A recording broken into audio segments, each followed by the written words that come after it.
You are listening to The Art of Sales. Everyone sells every day, and this is your source for conversational, real-world sales and prospecting methods that you are comfortable using and that get results.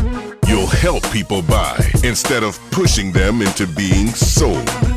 Here's your host, Art Sobczak. In a world where we ignore most of the noisy messages that are sent to us and at us, there's one marketing email that I open every time it hits my inbox. It's from Bill Mueller, and he's a master storyteller.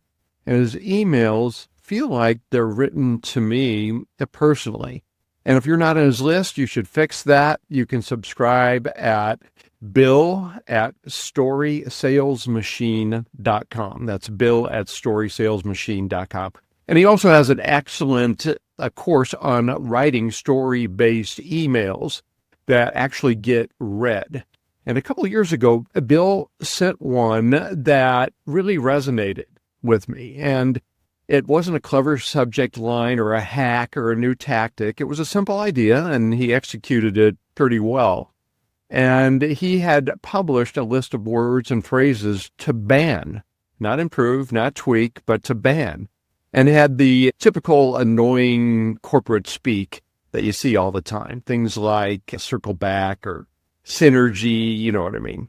So I remember reading that and nodding along and then filing it away, thinking that, man, I should do one of these for sales someday. Well, fast forward to now. So first, why is this important for you as a sales pro? Well, language is a reflection of your beliefs, and your beliefs drive your behavior.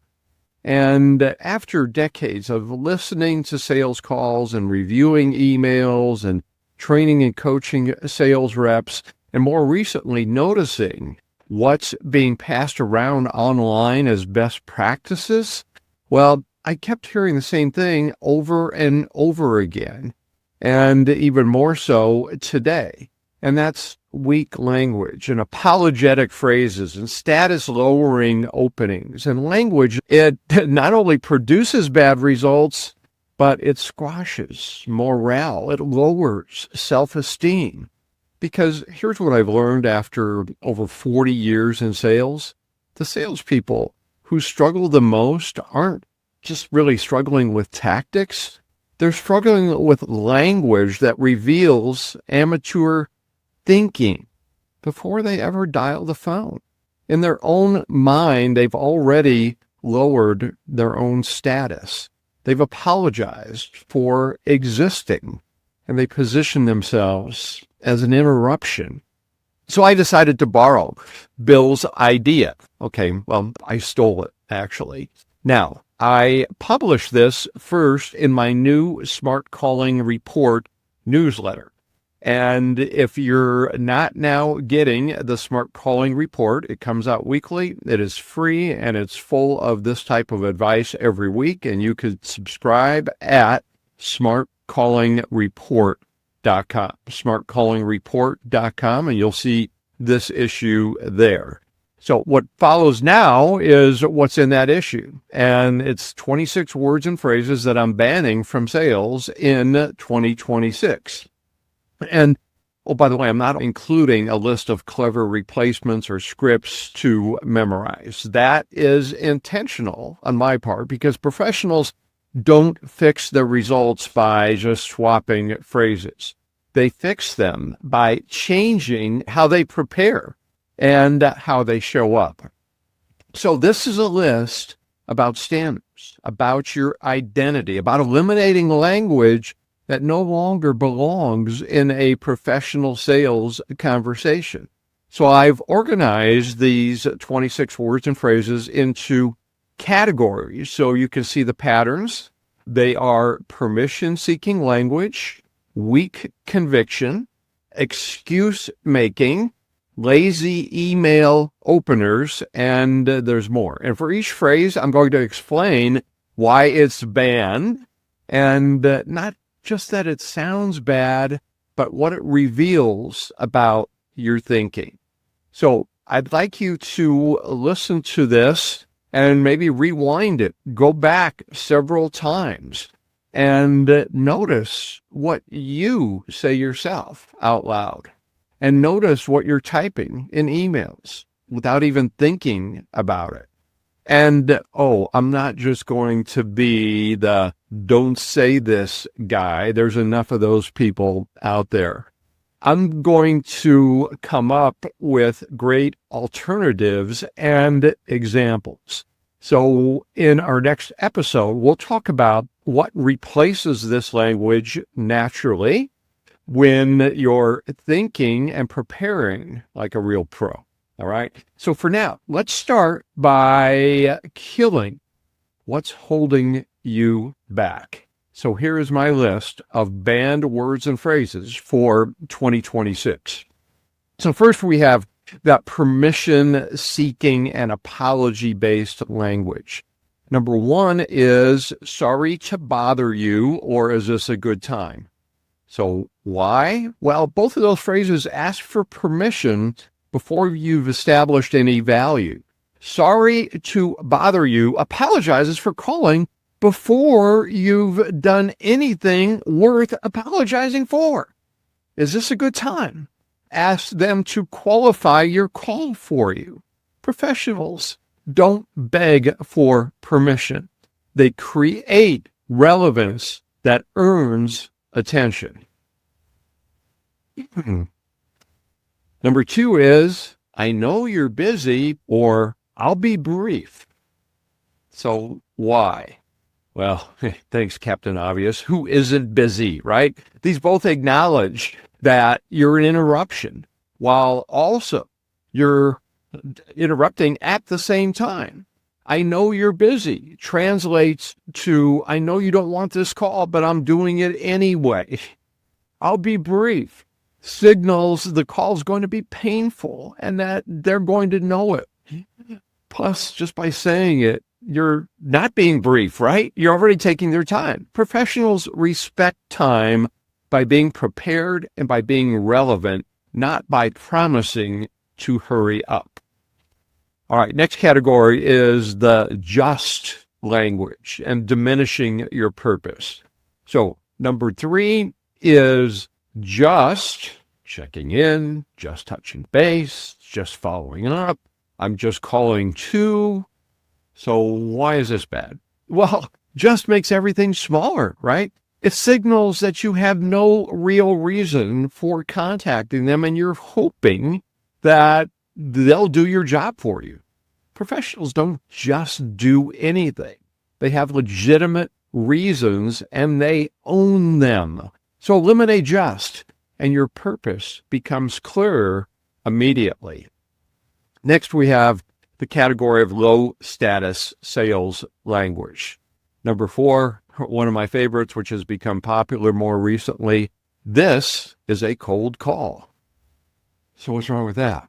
Well, you just triggered their threat detection system and you labeled yourself as unwanted. What do people hate receiving the most? That's right, a cold call. And you've just told them this is what you hate the most and you're getting it, right? So why would you announce that you're a stranger with an agenda? This is self-sabotage in your own words. Next, number five, you don't know me, or you weren't expecting my call. So again, you're stating the obvious in the worst possible way. The prospect already knows you're a stranger, right? Saying it out loud just reminds them that they didn't ask for your call. Number six, oh my God, I just got to shake my head at this one. Don't hate me. This strikes me as something that the most insecure adolescent would say. You're begging for sympathy before you've said anything meaningful. This positions you as expecting to be hated. If you believe that you deserve to be hated, why would they think otherwise? Next, number seven. I'd like to learn more about your business. Seriously? You have a supercomputer in your pocket. Where's mine? Right here, right? So this is lazy. You should have learned about their business before you ever picked up the phone. Don't make the prospect do your research for you. Professionals come prepared with insights, not questions that Google could have answered in a few seconds. So a replacement phrase could be, hey, in looking at your latest report or project or white paper, it seems that you're focused on, and then you can mention a specific goal or an initiative. Next, number 8, may I ask you a question? Let me think. That is a question, and you just asked it. This is unnecessary permission seeking that wastes time and it signals insecurity. Professionals don't ask permission to ask. They ask strategic, well-prepared questions that create value. So just ask the actual question. Number 9, the words screener or gatekeeper as they refer to assistants. This language, it shows disrespect and adversarial thinking. They're not blocking you. They're deciding whether or not your message is relevant enough to deserve the decision maker's time. So in that sense, they really are buyers. Professionals call them and treat them as assistants because they're the buyer's assistant and they're yours as well. Next category is weak conviction language. So number 10 is to be honest with you. Why would someone say this? Doesn't it imply that you might not always be honest? It's a terrible signal to send. If you need to announce your honesty, you've already damaged your credibility. Number 11, I was hoping to... Hey, hope's not a strategy. Professionals don't hope. They plan, they prepare, and they execute. Hoping signals that you have no real plan and that you're just winging it. Number 12, I was wondering if... Stop wondering and start asking. Indirect language creates indirect results. I was wondering if you'd be open to is weaker than would you be open to. So say what you mean. Next, the next category is combative or adversarial language. So 13 are the terms objection rebuttals and overcoming objections.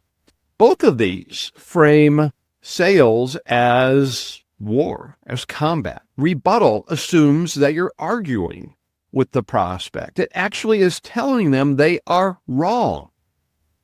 How did that work out last time you told your spouse or partner that they were wrong? Overcoming assumes that you're defeating their resistance. Professionals don't argue or overcome. They question to understand the reason behind what someone believes. Then they question more to help them perhaps see another perspective. So you're not battling objections. You're exploring their thinking.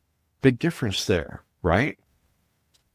Next, we have desperation and something where you're lowering your status. For example, can I send you some information?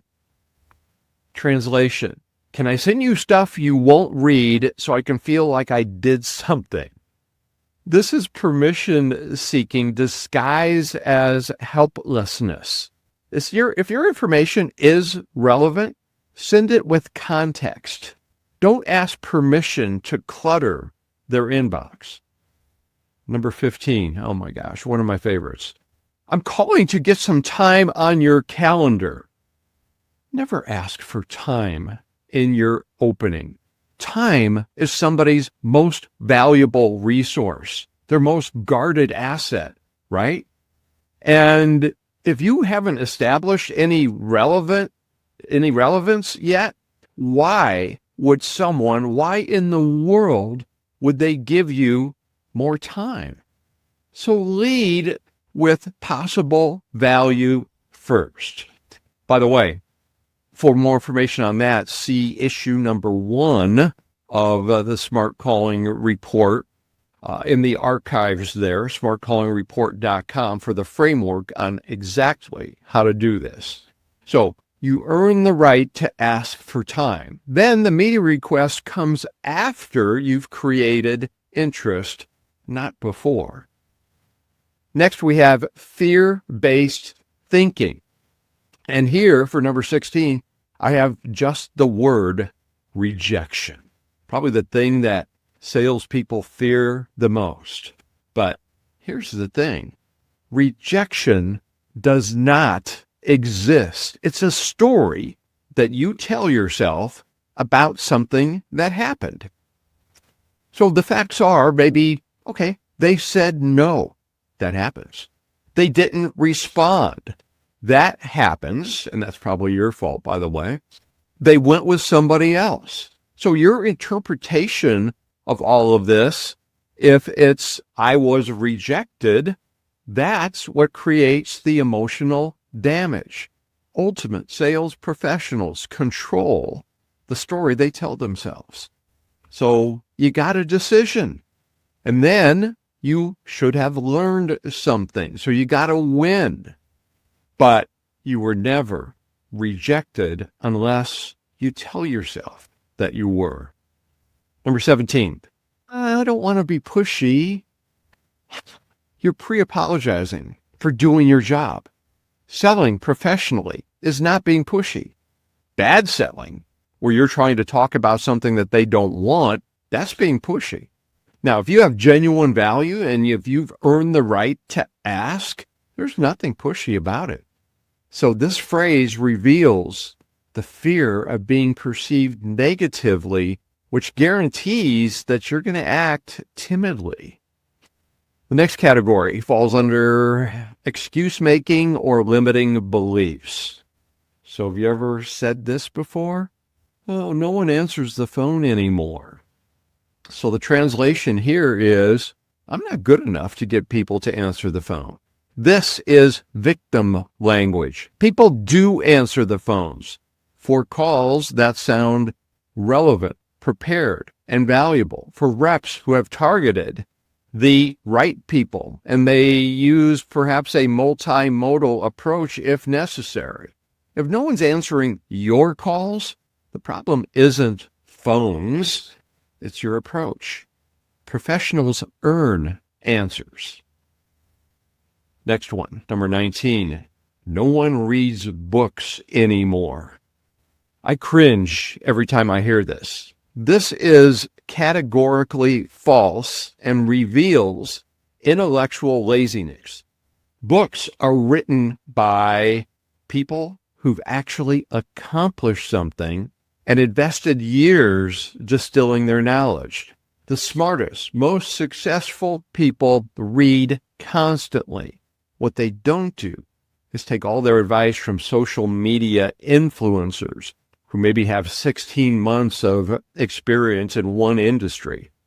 If you believe that no one reads books, you're surrounding yourself with the wrong people and you're limiting your own growth. Number 20. This has been around forever. It's just a numbers game. No, it's a quality game. Yeah, of course, you need activity, and we use numbers to measure that activity. But bad activity, for the sake of motion, for the sake of being busy, that's just destructive. Making 100 poorly planned or prepared calls is worse than making 10 or 20 well-researched, strategically placed, relevant calls. It's just a numbers game. It's an excuse that amateurs use, and many managers as well, to avoid doing the hard work of preparation and targeting and skill development and coaching by managers. Professionals understand that quality activity creates better numbers. Number 21, I got ghosted. This is also victim language. Ghosted implies something was done to you, that you're powerless, and the prospect is the villain. Hey, if you can't reach them, own it. Question, what could I have done differently? What was missing maybe from your follow-up? What was missing in your first conversation? Did you get a commitment on the next steps as to what they were going to do? Did you give them a reason to be excited about the next call? There are lots of possible ways that you can make sure that that follow-up call is productive and they're going to be there for it. Okay? So professionals ask, what did I miss? Amateurs say, I got ghosted. Next, number 22. Oh, I don't have time to do research. Well, that's a lie and a tell. Basic research doesn't take much time. And if it feels time-consuming to you, what might be really happening is called avoidance. Salespeople who say this aren't short on time. They're trying to protect themselves from the discomfort of calling someone that they know nothing about. Here's reality. 2 minutes of preparation beats 20 generic dials. A relevant call is always more interesting than a smile and dial one. Prospects can hear unprepared in the first couple seconds. And if research truly feels slow, automate it, systematize it, create templates, use tools. Professionals don't skip preparation. They remove friction from it because relevance earns attention. Generic earns dial tones. Okay, now something most people can relate to, many as senders, almost everybody as receivers, and that's lazy email language. So number 23 is, I reached out because your profile looks interesting. Well, this is the standard AI-generated LinkedIn or email opening, and it means nothing. It's the digital version of a cold call with no research. Interesting is vague, and it's lazy. So a good replacement could be where you cite a specific quote or a past action that they took or a post that they had written. Show that you actually paid attention to them as a human, not just their profile picture or their name. All right, 24. Oh my gosh, this one. Hey, I'm bumping this to the top of your inbox. This screams desperation and assumes the problem is inbox placement, not relevance. Has anyone in the history of email after reading this said, oh yeah, oh, I'm glad that got bumped. Now I'm going to act on it. If your first email didn't get a response, bumping it's not going to help. Trash is still trash regardless of its geography. So you need new value, new relevance, or new insight, not a reminder that they ignored you the first time. Number 25, just the word thoughts as a question. This is the ultimate lazy email message or subject line. It puts the burden of work on the prospect to figure out what to do next. You're asking them to guide your next step. So a good replacement would be ask a specific closed-ended question or suggest a clear next step. Do the thinking for them. And finally, number 6, I hope this finds you well. Every time I see this, I think about Red reading Andy's letter at the end of Shawshank Redemption. And no, I won't even try to do Morgan Freeman's voice here.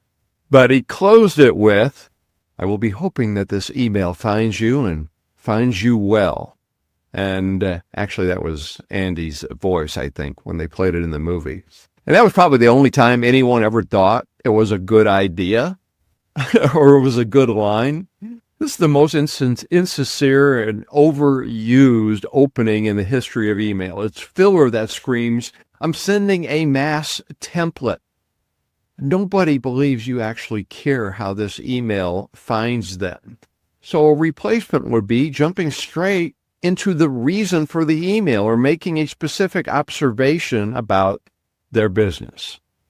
Okay, So that's the list. Now, I had a few others that could have made it, and maybe they will next year when we expand to 27. And if you caught yourself nodding along to any of these, well, you're not alone. Many salespeople use this language every single day.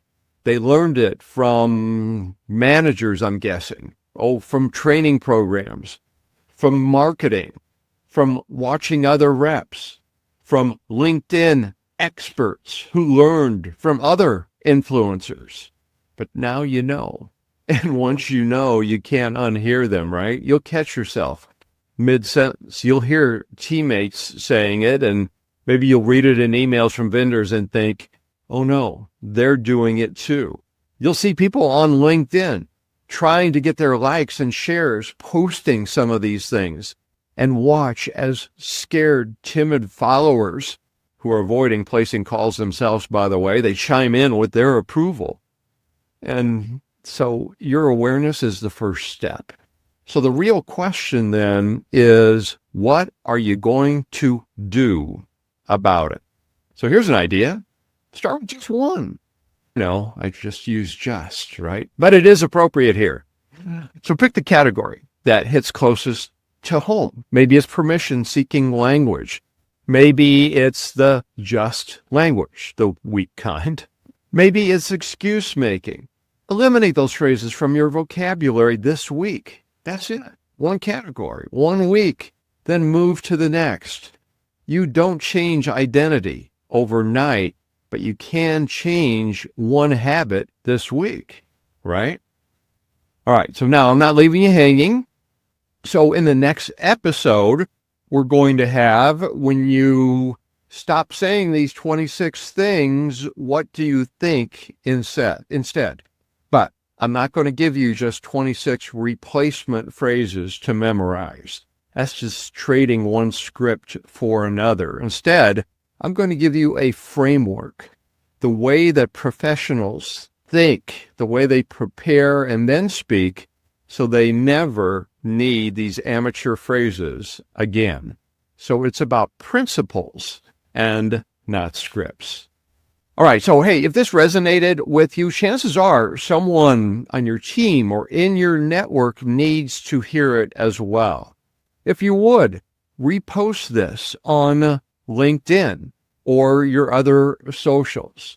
And let me ask you, which phrase hit closest to home? Which one do you hear most often? Which one have you successfully eliminated? And the more people who eliminate this language, the more professional our entire profession becomes. So let's raise this bar together. All right, hey, you know what time it is. Your attitude will be iron every way. You'll never feel what they say. It's the art of the sales quote of the day. That's right. It's time for the quote of the day. Today's quote is very appropriate for what we just covered. And it comes from Tony Robbins. And Tony said, the way we communicate with others and with ourselves ultimately determines the quality of our lives. All right, one last thought here. As the new year begins, this is the perfect time to draw a line. Not a line between last year and this year, but between the old version of you and the professional that you are choosing to become, because nothing changes when the calendar flips. Things change when you do.